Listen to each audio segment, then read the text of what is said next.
What's up guys? So back with another video for this week, and in today's video we're going to be looking at some lower body training, and we're going to be looking at a way which we can categorise our lower body training in two distinct categories to make sure that you're getting the most out of your training and that the exercises and the lifts you choose are supportive of your training goals. So the two distinct categories we're after, or we're going to be looking at I should say, is quad dominant lifts and hip dominant lifts. Now hopefully those two things are fairly self-explanatory. We've drawn up some lists on the whiteboard for later, which we'll put in front of the camera so you can see that also. So why is it important to separate these, your lifts, into two categories? Well, first of all, it gives you a sense of balance about what you're achieving with your training. So by looking at the lifts you're selecting, you get an idea about how quad dominant the lifts you're choosing are, or the overall training plan is, or perhaps how hip dominant the overall training plan is. The key point being is that for injury prevention, you generally need a good balance between the two. So by nature, and as individuals, we'll typically be one or the other. So some of us will be very quad dominant and some of us will be very hip dominant, and therefore the ratio or the amount of hip dominant or quad dominant exercises we need to improve our athletic performance and our training outcome is going to be different between each one.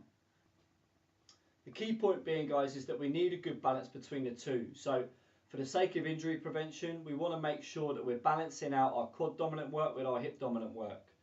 When we go offset with a ratio, so we do an extremely high amount of quad dominant and don't do enough hip dominant or posterior chain dominant work, you'll end up creating kind of imbalances in the body, and that's only going to kind of further serve as an increased risk of injury, and it's only going to hold you back in your quad dominant exercises over the long term. So we want to make sure that you've got a good balance between the two, but first of all we need to understand what lifts are quad dominant and what lifts are hip dominant, or what makes a lift quad dominant and what makes a lift hip dominant. I've got to say this from the outset as well, sometimes it's not just the lift itself that can be quad dominant or hip dominant, but it can be the way you perform it. So we'll see when we put the whiteboard up also that there's kind of a grey area in the middle, and it depends on how you perform a lift that could make it either more quad dominant or more hip dominant. So often things aren't as black and white as sometimes they seem. I know we all want things to be black and white. Sometimes that's just not the case. But we can look at certain ground rules, or we can certainly look at some pointers that might make lifts much more quad dominant versus hip dominant. Another point, guys, is that just because we put something in a category of quad dominant or hip dominant, it doesn't mean when we perform a quad dominant exercises, the muscles of the hip and the posterior chain aren't working, and vice versa. It just means that the ratio is much higher in the favour of the quad or the posterior chain in the case of the hip dominant ones. So it's never a black and white thing, it's never an all or nothing, it's always a balance thing and a ratio thing. So just bear that in mind when you look at exercises also. Right, we're going to get the whiteboard out and we're going to look at these exercises in a bit more detail. So on the quad dominant side of the whiteboard, we've got front squats, high bar Olympic squats, lunges, split squats and Bulgarian split squats. And as we can see from that point about how we can determine if something's quad dominant, all those exercises will generally be performed with a fairly upright torso with lots of forward knee movement, which means that all those lifts are predominantly quad dominant. And as I said from the outset also, it doesn't mean that the posterior chain isn't working, it just means that the ratio is far greater in terms of them being quad dominant. And on the right hand side of the board, we've got all our hip dominant lifts. So we've got conventional deadlifts, Romanian deadlifts, low bar powerlifting style squats, box squats, pull throughs, hip thrust, bridges, good mornings. Now, as we said previously, we aren't covering all the lifts, we're just giving you some common examples. And the key point being with the hip dominant ones is that when you see them being performed, you often think about the hips being pushed back as opposed to sitting down in the quad dominant movements. So with a lot of hip dominant lifts, for example with the low bar powerlifting style squats versus the high bar squats, you'll see that person attempt to sit back a lot more than they do sit down, and that emphasizes the hips way more than the quads. The same thing with box squats is you'll generally see people sitting down by pushing their hips back and down onto a box as opposed to thinking of sitting straight down into the squat.